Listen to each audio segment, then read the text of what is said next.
The Miami sun shone brilliantly over the crystal-clear waters of the exclusive Star Island Marina. Stephen Curry adjusted his sunglasses as he observed his latest investment gently swaying in the waters. The Beyond Range, an impressive 75-meter yacht that he had acquired 3 months earlier, but hadn't yet had the opportunity to visit personally.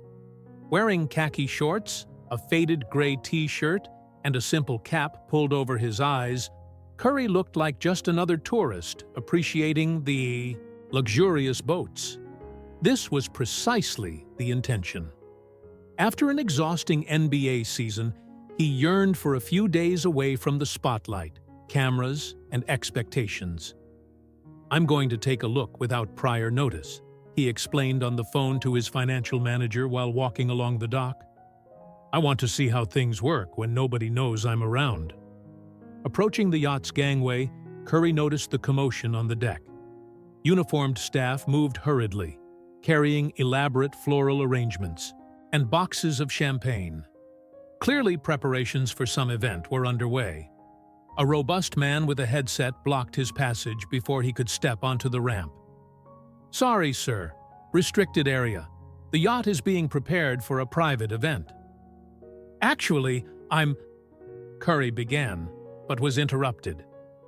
Marcus Reynolds, a woman in an impeccable white suit with a clipboard in hand, approached quickly. "Any problem here?" "This gentleman was trying to come aboard," the security guard explained. The woman examined Curry from top to bottom with a calculating look. "I'm sorry, sir, but this is a private event. Only guests on the list can enter, and only from 8 o'clock. "I think there's been a misunderstanding," Curry smiled politely. "I'm Stephen Curry. This is my yacht." A brief silence was followed by contained laughter. "Of course it is." The woman, whom Curry presumed to be Victoria Hayes, the event manager mentioned in the reports, smiled condescendingly. "And I'm Beyoncé. Look, we love basketball fans, but we need you to step away from the VIP area." A young crew member passing by carrying towels stopped abruptly, eyes wide. "Wait, are you really?" "Tyler, the drinks on the lower deck need to be restocked," Victoria interrupted him sharply. "Now!" The young man hesitated, looking from Curry to Victoria, before reluctantly walking away. Curry considered his options. He could easily make a call and resolve everything in seconds, but something urged him not to reveal his identity, yet. His entire career had been built on being underestimated. At that moment, a man in a chef's coat emerged on deck, shouting in frustration. "Victoria! My assistant just called saying he has food poisoning. I need someone in the kitchen immediately." Victoria massaged her temples. "Miguel, we're all busy. Where am I going to find someone now?" A subtle smile appeared on Curry's lips as he stepped forward. "I can help in the kitchen." The kitchen of the Beyond Range was an environment of stainless steel and white marble, as impressive as the rest of the yacht. Miguel Ramirez, the head chef, gave Curry a skeptical look as he handed him an apron. "Have you worked in a professional kitchen before?" asked Miguel, observing Curry's well-groomed hands with skepticism. "I have some experience," replied Curry humbly, "and I learn quickly." "Good, because we don't have time for training. Start by cutting those vegetables. Precision and consistency. Understood?" Curry nodded and took position at the cutting board. His hands, trained by years of precise shots, moved with surprising dexterity as he sliced zucchini and bell peppers into perfectly uniform cuts. Miguel raised his eyebrows, impressed. "Okay, maybe you're not completely useless." As the night progressed, elegantly dressed guests began to fill the yacht. From the small kitchen window, Curry could observe the main deck transformed into a dazzling scene of wealth and influence. Technology executives, celebrities, some NBA players he immediately recognized. "Be careful with that sauce. It's for table 4, instructed Miguel, interrupting his thoughts. "Victoria says there's some important investors interested in the yacht." Curry smiled to himself. "Investors, huh?" When he went out to serve a tray of canapés, he witnessed Victoria severely reprimanding a waitress for spilling a drop of wine on the tablecloth. The young employee seemed on the verge of tears. Upon returning to the kitchen, he found Tyler, the young man who had recognized him earlier, anxiously waiting. "You're really Stephen Curry, aren't you?" whispered Tyler, checking that no one was listening. "I have your poster in my bunk. Why are you letting them treat you like this?" Curry put down the empty tray and responded quietly, "Sometimes you learn more about people when they don't know who you are. But I need you to keep this between us, at least for now." Tyler enthusiastically agreed. "No problem, sir. It's an honor to work. With you, even. Like this." Victoria burst into the kitchen. "We need more champagne on the upper deck. And you," she pointed to Curry, "take these drinks to Mr. Warner and his friends, and don't interrupt them when they're talking. Understood?"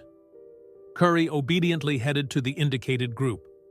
5 middle-aged men in expensive suits, laughing loudly.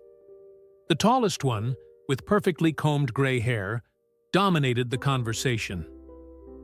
"These NBA contracts are absurd," he declared, accepting a drink from Curry's tray without even looking up. "Especially for someone like Curry. The guy is lucky to have been blessed with talent, because he clearly doesn't have a brain for business."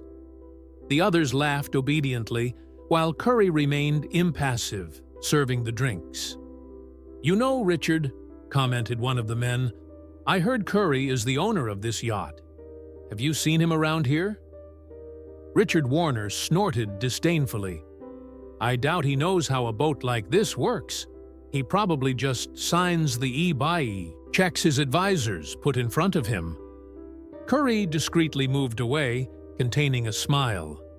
In the kitchen, Miguel was facing a crisis, a sauce separating at a crucial moment. "Damn," muttered the chef, frantically stirring the liquid. "May I try?" offered Curry. "My mother taught me some culinary tricks." Reluctantly, Miguel handed over the spoon. With precise movements, Curry adjusted the heat and incorporated a small amount of cold water, saving the sauce. "Where did you learn that?" asked Miguel, genuinely curious. "You learn many things when you travel the world," replied Curry, with an enigmatic smile. While outside, the party reached its peak, completely unaware of the true identity of the kitchen assistant. The night advanced, and the party on the Beyond Range was in full swing. In the kitchen, Curry and Miguel had established a surprisingly efficient rhythm, working side by side as if they were longtime partners. The chef's respect for the newcomer grew with each finished dish. "I've never seen such steady hands," commented Miguel, as he watched Curry finalize a delicate microgreens decoration atop perfectly seared scallops. "It's as if you have some sort of supernatural control over your fingers." Curry just smiled, concentrating on the work. The moment of calm was interrupted when Victoria burst through the kitchen door, visibly agitated. "There's a man at the entrance," she whispered, trying to maintain her composure. "Says he's Mr. Curry's personal assistant and needs to deliver urgent documents. Do you think the owner has actually shown up?" Miguel and Curry exchanged glances, the chef obviously concerned, while Curry struggled to hide a smile. "I'll handle this," declared Victoria, smoothing her immaculate suit. "Miguel, prepare something spectacular in case Mr. Curry is among the guests." As soon as she left, Tyler hurriedly entered through the back of the kitchen. "Mr. Curry's assistant is here. He's specifically asking for you," he said, looking directly at Curry.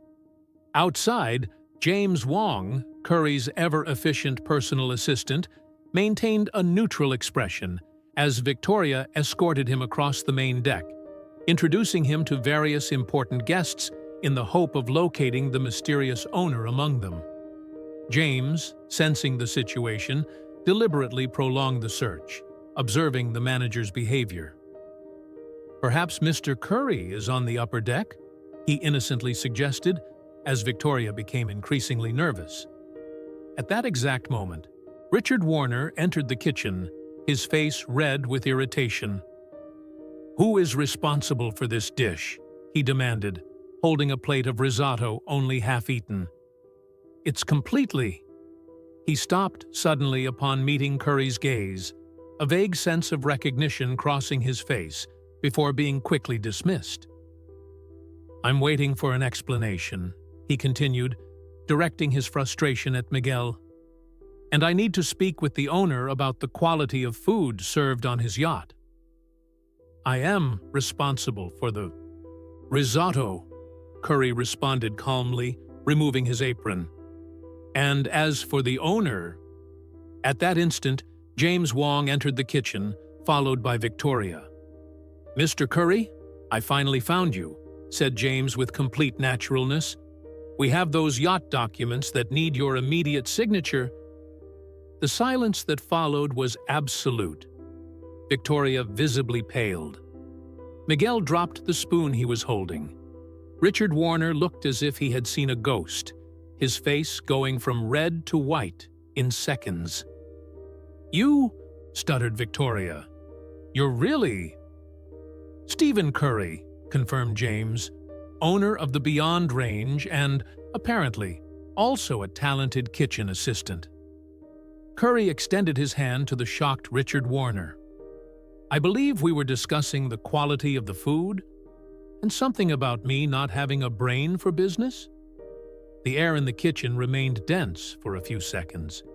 Richard Warner opened and closed his mouth like a fish out of water, while Victoria clutched her clipboard as if it were a shield. "Mr. Curry," stuttered Victoria, "I had no idea. There was a terrible misunderstanding." "Absolutely," Richard quickly recovered, forcing a broad smile. "I was just commenting on your extraordinary talent for business. A true inspiration." Curry just nodded, maintaining an impassive expression. "James, I think it's time to gather the entire crew on the main deck." The news of the kitchen assistant's true identity spread through the yacht with impressive speed. In a matter of minutes, guests who had barely noticed his presence were now jostling to get a photo or a handshake. People who had ignored or looked down on Curry during the night now fervently proclaimed themselves his biggest fans. When the crew gathered on the main deck under the Miami stars, the silence was palpable. Many kept their eyes lowered, embarrassed. Victoria was visibly trembling, probably imagining the future of her career. "First of all," Curry began in a calm voice, "I want to thank everyone for the hard work tonight. This yacht is truly as impressive as I imagined." He paused, his eyes scanning the group. "Some of you may be worried about what happens now. Let me clarify something. I didn't come here to catch anyone in the act or to fire people. I came to learn." Curry walked over to Miguel and placed a hand on his shoulder. "Miguel treated me with respect and dignity, without knowing who I was. He judged my worth by my work and attitude, not by my appearance or status. That's how everyone deserves to be treated." Next, he approached Tyler with a smile. And Tyler here showed integrity, even when it would have been easier to stay quiet. Victoria stepped forward, still pale. "Mr. Curry, I sincerely—" "Everyone deserves a second chance," Curry gently interrupted her. "Including you, Victoria, but with one condition, that we rethink how we treat people, regardless of who we think they are." Addressing everyone, Curry continued, "This yacht is not just a luxury toy. It's primarily a vehicle for change. Starting next month, The Beyond range will become the floating base for my new foundation for young people from disadvantaged communities to learn about oceanography, marine conservation, and, yes, basketball too. Surprised looks were exchanged among the crew. "Miguel," called Curry, "I'd like you to stay on as executive chef, with total creative freedom and a budget for a culinary program for young people interested in gastronomy. What do you say?" The chef's eyes shone with contained emotion. "It would be an honor, sir." Richard Warner, who was observing the scene from the periphery, approached with renewed confidence. "Curry, we need to talk about some investment opportunities. With my experience and your visibility, we could." "Mr. Warner," Curry politely interrupted him, "I prefer to work with people who value character above status. Perhaps we should resume this conversation when our priorities are more aligned." The businessman retreated, disconcerted. Hours later, when most of the guests had already departed, a more intimate and genuine celebration took over the lower deck. Crew members and staff relaxed together, with Curry circulating among them, listening to their stories and sharing his own. "You know," he confided to Tyler and Miguel as they observed the distant lights of Miami, "I've spent my entire career being underestimated because of my appearance. Too skinny, too short for professional basketball. What I've learned is that a person's true character is revealed by how they treat those who apparently can't offer them anything in return." The next morning, the Beyond range set sail under the rising Miami sun. The crew, now united by a new understanding, prepared for their first mission with renewed purpose. At the helm, Curry observed the infinite horizon, knowing that some of life's most valuable lessons come when nobody knows who you really are.